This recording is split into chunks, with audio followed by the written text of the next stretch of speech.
हर हर महादेव। आइए जानते हैं सती माता के जन्म की कथा।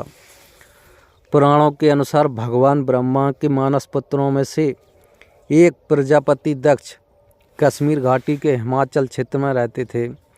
प्रजापति दक्ष की दो पत्नियां थीं, प्रसूति और वीरणी। प्रसूति से दक्ष की 24 कन्याएं जन्मी और वीरणी से 60 कन्याएं।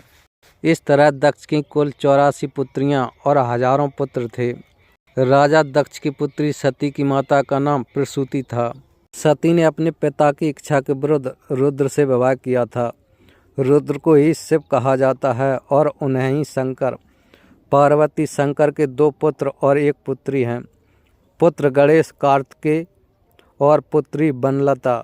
जिन एकादश रुद्रों की बात कही जाती है वे सभी ऋषि कश्यप के पुत्र थे। उन्हें शिव का अवतार माना जाता है। ऋषि कश्यप भगवान शिव के साड़ू थे। माँ सती ने एक दिन कैलाशवासी शिव के दर्शन किए और वह उनके प्रेम में पड़ गई। लेकिन सती ने प्रजापति दक्ष की इच्छा के विरुद्ध भगवान शिव से विवाह कर लिया।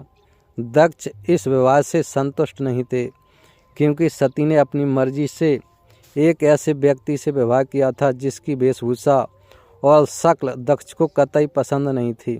दक्ष ने एक विराट यज्ञ का आयोजन किया, लेकिन उन्होंने अपने दामाद और पुत्री को यज्ञ में निमंत्रण नहीं भेजा।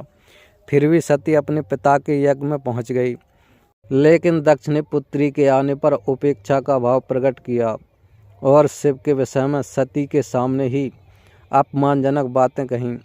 सती के लिए अपने पति के विषय में अपमानजनक बातें सुनना हृदय विदारक और घोर अपमानजनक था।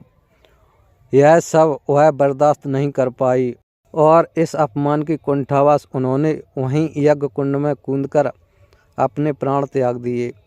सती को दर्द इस बात का भी था कि वह अपने पति के मना करने के बावजूद इस यज्ञ में चली आई थी और अपने 10 शक्तिशाली रूप बताकर डराकर पति शिव को इस बात के लिए विवश कर दिया था कि उन्हें सती को वहां जाने की आज्ञा देनी पड़ी। पति के प्रति खुद के द्वारा किया गया ऐसा व्यवहार और पिता द्वारा किया गया अपमान सती बर्दाश्त नहीं कर पाई और वह वहीं पर यज्ञ कुंड में कूद गई। बस यहीं से सती के शक्ति होने की कहानी शुरू होती है। यह खबर सुनते ही शिव ने वीरभद्र को भेजा, जिसने दक्ष का सिर काट दिया। इसके बाद दुखी होकर सती के शरीर को अपने सिर पर धारण कर शिव ने तांडव नृत्य किया। पृथ्वी समेत तीनों लोगों को व्याकुल देख भगवान विष्णु ने अपने सुदर्शन चक्र द्वारा सती के शरीर के टुकड़े करने शुरू कर दिए। इस तरह सती के शरीर का जो हिस्सा और धारण किए आभूषण जहाँ जहाँ गिरे वहाँ वहाँ शक्तिपीठ अस्तित्व में आ गए। देवी भागवत में 108 शक्तिपीठों का जिक्र है, तो देवी गीता में 72 शक्तिपीठों का जिक्र मिलता है। देवी पुराण में 51 शक्तिपीठों की चर्चा की गई है। वर्तमान में 51 शक्तिपीठ ही पाए गए हैं।